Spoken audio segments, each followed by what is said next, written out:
Maybe he or his parents were being less than honest or misremembered. It sounds like what could have happened here is that James said some unusual things. He was kind of intense and he had these nightmares. His parents connected this to aviation and then maybe inadvertently revealed that to James. And then James started adding more details, and this just reinforced this cycle of believing something that wasn't true. I'm Sally Knopp. This is Miracles of Consciousness Radio. That is Dr. Todd Grande. And we're talking about James Leininger, who was a 2-year-old remembering a past life as a World War II pilot. And in this video, I'm going to share with you the story that Bruce tells his father and where I find that Dr. Grande might have missed a few details that might have changed his mind. Let's get into it. To get started, the links for both videos are in the description box below for your full review. Just to give you a quick background, Bruce Leininger, who is the author of Soul Survivor, recounting the story of his son James, is taking us way back to the onset of what happened to his 2-year-old son. And it all started with a visit to a museum. Let's take a look. He just was standing watching, and we left there and we went toward another hangar, and all of a sudden he's going back to the hangar that we just left, and he didn't want to leave it.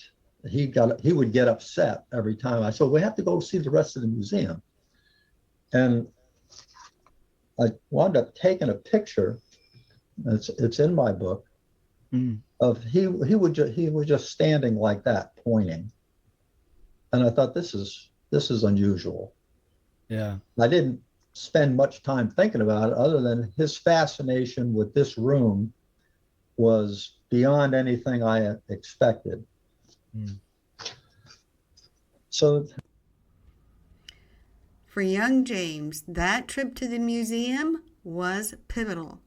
Look what happens next. that was kind of it. We moved, we're getting settled in, and shortly after his birthday, and I don't remember the exact date, but it was right around his 2nd birthday, he started to have violent nightmares. so this was after the visit to the museum. That's right. This was in, I'm going to say, his birthday's in April. So in the April, early May timeframe, he started to have violent nightmares.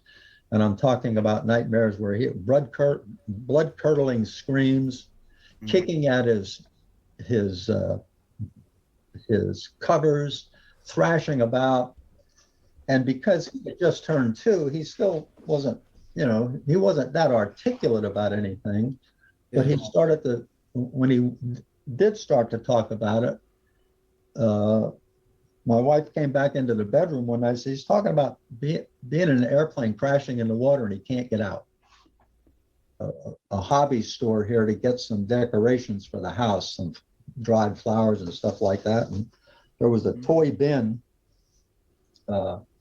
near the checkout. It's one of those things where the stores know how to sell stuff. They just put stuff that people want right there and they pick it up without thinking. And she picked up this little toy airplane.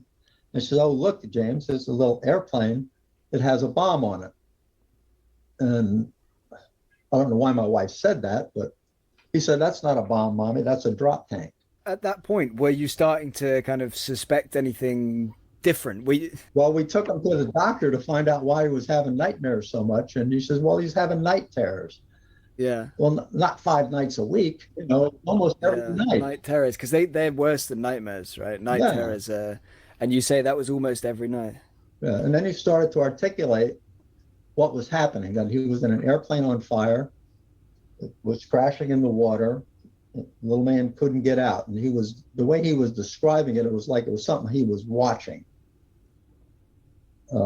It's the best way I can describe it. So I said, well, what kind of airplane did you fly?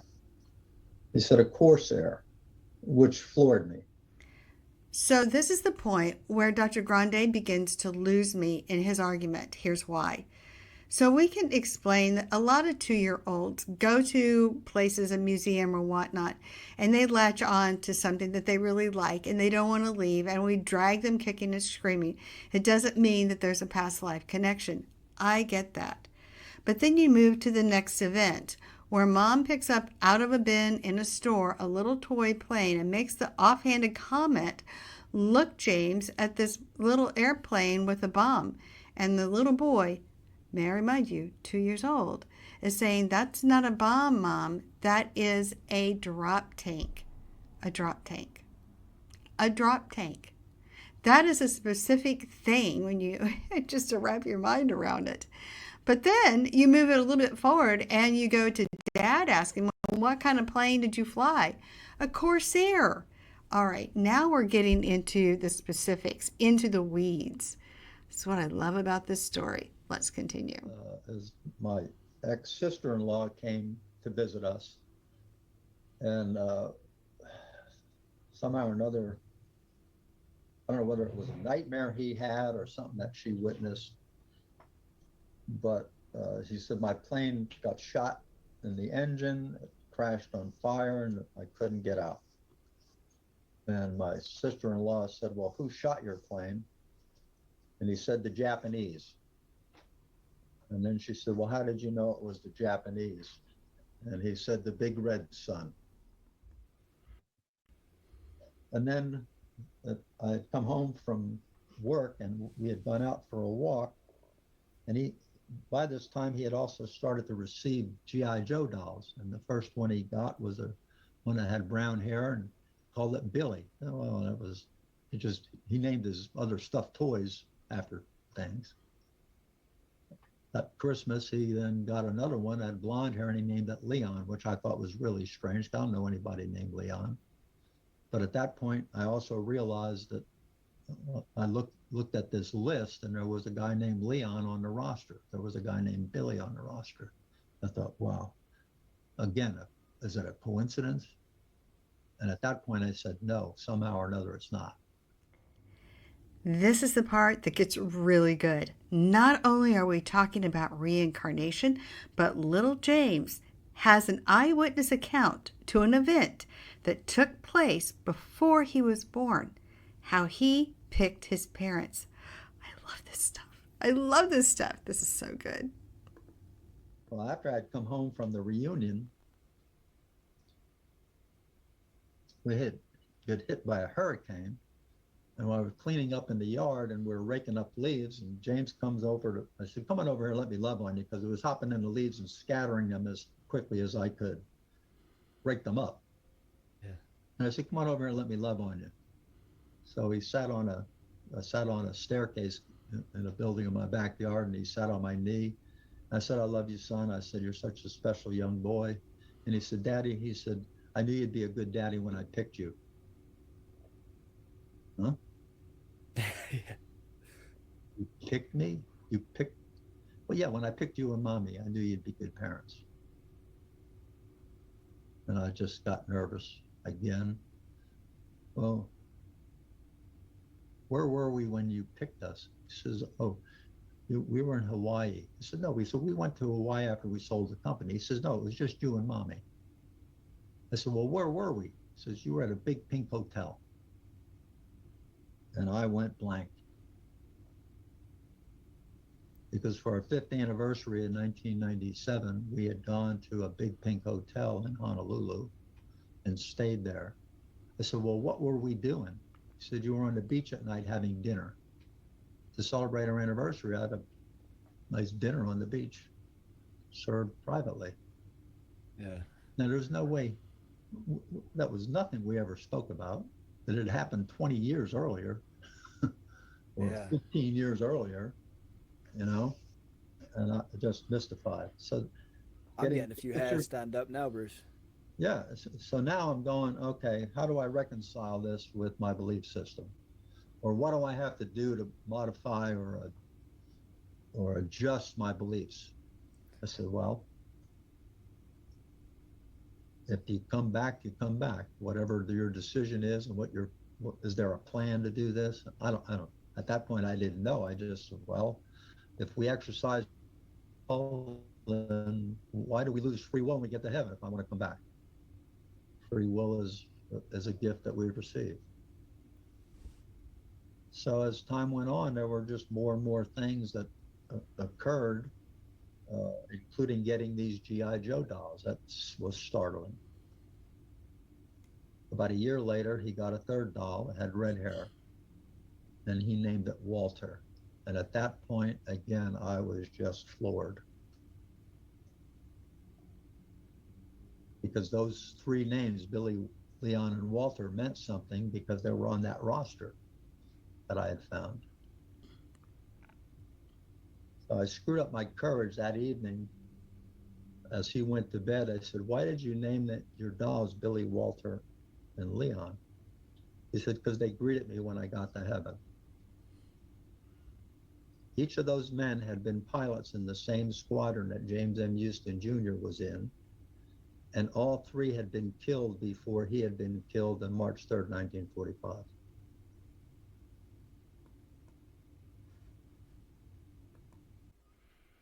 You have to ask yourself, at what point does it become mathematically impossible to be a coincidence? All these little intricate things that nobody could have known. And certainly if when it was known by such a few. It certainly wasn't being broadcast anywhere at the time that Bruce was discovering these things about what his son was telling him. Now remember, his son was telling him in advance what was going on. Bruce went out and verified it. So how does a 2-year-old who can't read or even know what the internet is come across this information? So now we're going to get into the next phase. This is, I get goosebumps every time I hear this story. This is where little James meets James Jr.'s sister. Let's get into it. Tell me about when you met the sister. Was it Anne? Okay, well, in 2004, we went to a reunion, and there's a point I'll come back to about what you were just saying, but we went to the 2004 reunion, and we started to attract attention from television. So we had to let people know that, hey, we're going to be on TV about this. So to go back to Ann Barron, a little bit of a story. We called her up, said, look, we're going to be interviewed for ABC Primetime by Chris Cuomo, and we just want you to know that this is what the story's about. And we didn't know whether she would fall over dead or believe it. Well, she embraced the fact that she believed that this was true, because she then gave us an anecdote, and I have a letter from her saying that she was cleaning her home because James was supposed to come home on a leave after the squadron was disbanded, and they learned that he had been killed, or she learned that he had been killed a couple of days later, but she felt his presence in the room while she was cleaning her home in California. There was also, he had a good friend named Jim Eastman, and Jim Eastman's mother had the same experience, that James Houston came to her in a dream saying, I'm in heaven, I'm okay. And I have letters to that effect from Anne saying that, which was quite relieving, because we didn't know how people would react to this. We didn't know what they would think. Yeah. We didn't. Going on a quick side note here, only because I feel it's poignant. I'm going to be reading just real briefly out of Soul Survivor, and this is an account of the interaction between Ann Barron and little James. So if you think about how this little 2 to 6-year-old affected veterans of World War II, but also how he affected the sister of James Houston. And I'm going to be talking about Andrea. Andrea is little James' mom. When they spoke on the phone, Anne felt a great affection for James. He called her Annie. Only her dead brother had called her Annie. Andrea thought it was somehow disrespectful, but James insisted that Annie was her name.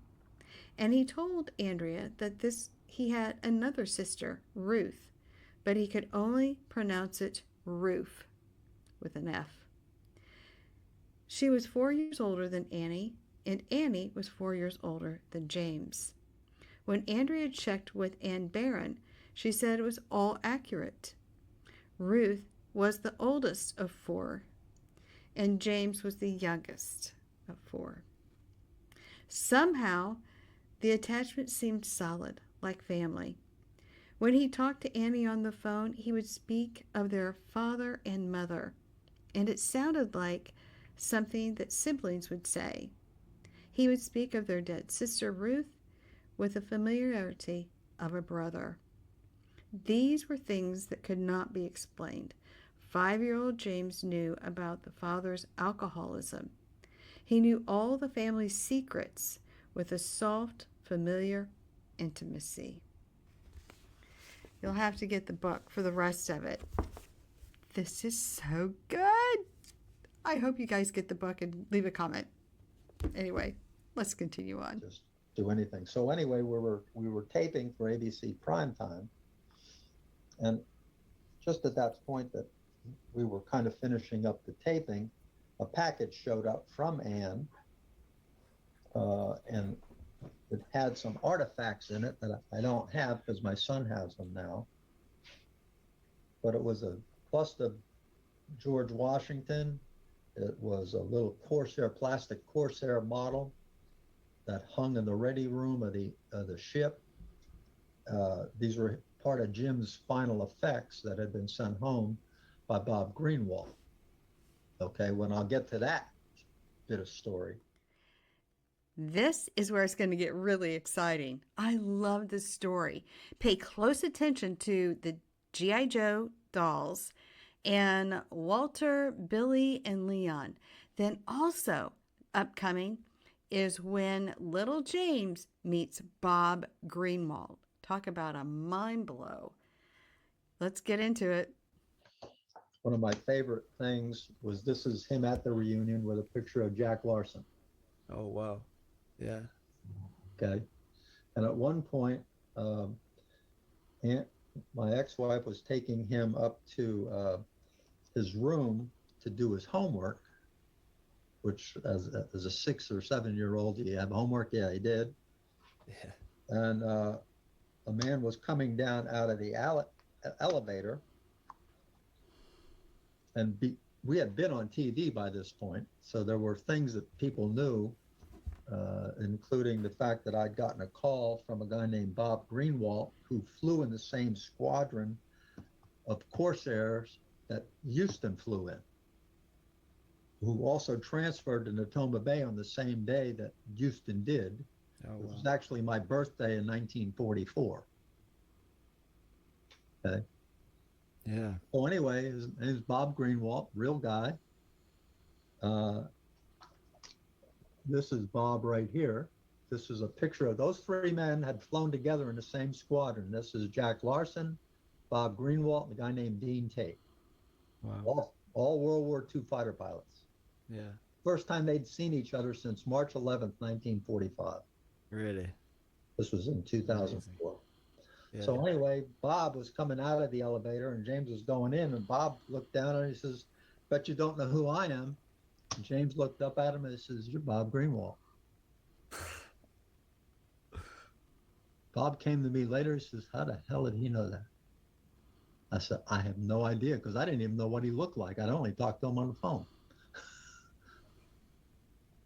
Yeah. So later I asked James, I said, "Can you tell me why you knew that was Mr. Greenwald?" He said, "I remembered his voice." What?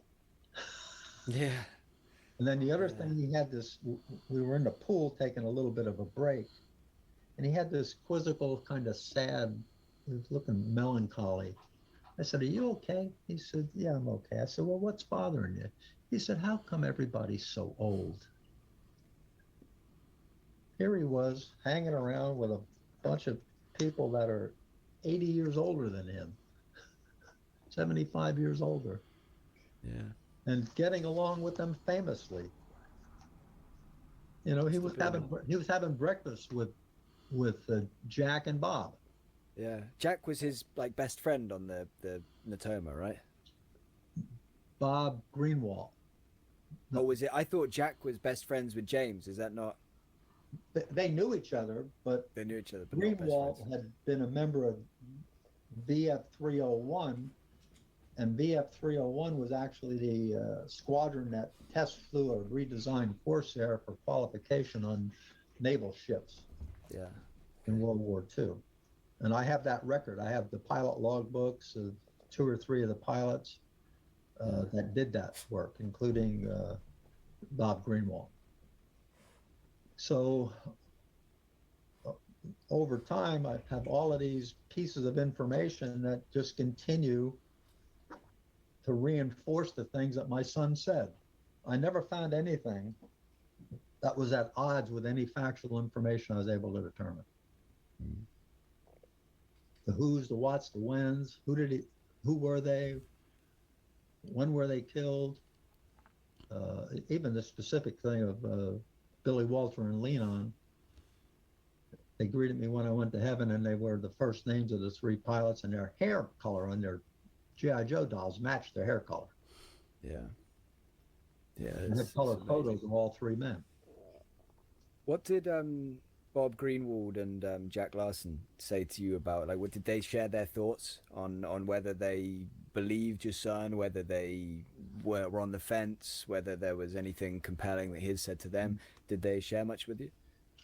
Some of them, let's see, when Leo Pyatt found out about it, he said, well, that's amazing, because we're talking about reincarnation at my church. Mm. Huh? Okay. And I believe Leo was Catholic, but I'm not sure. Everyone else embraced it because first of all, the evidence was overwhelming. Did they understand it? No. Do I understand it? No. Does anybody really understand it? No. There's no way to know exactly what it is, because no one understands completely what happens on the other side of the veil. But you have to go in faith. That was the other thing that I had to reconcile, that your faith is what carries you. There's a few interesting points that seem to be skipped over in the video, but it is actually mentioned in this book, Soul Survivor. I recommend you get it. There's also some other videos where the couple shares a few different stories, but in this particular book, they're talking about how little James knew that the problems with the Corsairs, the F4U Corsairs, when landing on the aircraft carriers, would have problems with the landing, meaning their tires would tend to pop, and it created a big problem. And this is why the Marines in the area of the Pacific got a lot of the Corsairs, and they eventually stopped flying off of carriers. How did this little boy between the ages of 2 and 6 know these little tiny details that escapes most historians, let alone people who've never even researched it before? And what is really cool is that Bruce verified these stories by talking to the actual veterans who were pilots on the Natoma Bay. So you'll get a lot more detail in that book, and I do encourage you to pick it up. But the other thing too, in the link below, or I'm sorry, in the description box below, I'll leave a link for this entire video. And I'm not going to leave the end here on my video, because I think it's important that if you have the opportunity to watch that whole thing, it's really fun and you might get something out of it. Now, back to Dr. Grande. It's not up to any of us to convince him one way or the other. We all can take a look at the information provided and make our own decisions whether or not little James had this massive coincidence or if there's something more going on. And that's going to be up to you, the viewer, to decide. That's why both links are in the description box, so you can look at his viewpoint and look at Bruce's viewpoint, and you already have my viewpoint. So in the rest of the video, he's going to talk about how excuse me, how Bruce looks at skeptics. He's going to talk about Jim Tucker, who is a big researcher in reincarnation. He's also going to be talking about what his relationship is now with his son, and when did his son's memories begin to fade. So for those of you who have small children or grandchildren, or know a child who is expressing some very wild stories like, how could this child know? Maybe there's a possibility they are still remembering a past life. And my question to you is, what memories do you still hold?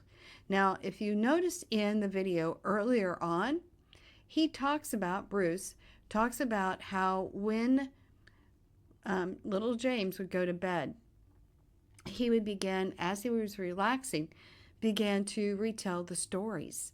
So that's no different than what we do in quantum healing hypnosis. Get the person relaxed, and the subconscious will begin to tell a story. Now, whether or not it's a metaphor, well, that's up for you to decide. I hope you enjoyed this video. Please give it a thumbs up if you enjoyed it, and hit the subscribe button if you would like more content on your notification bell. Thanks for watching.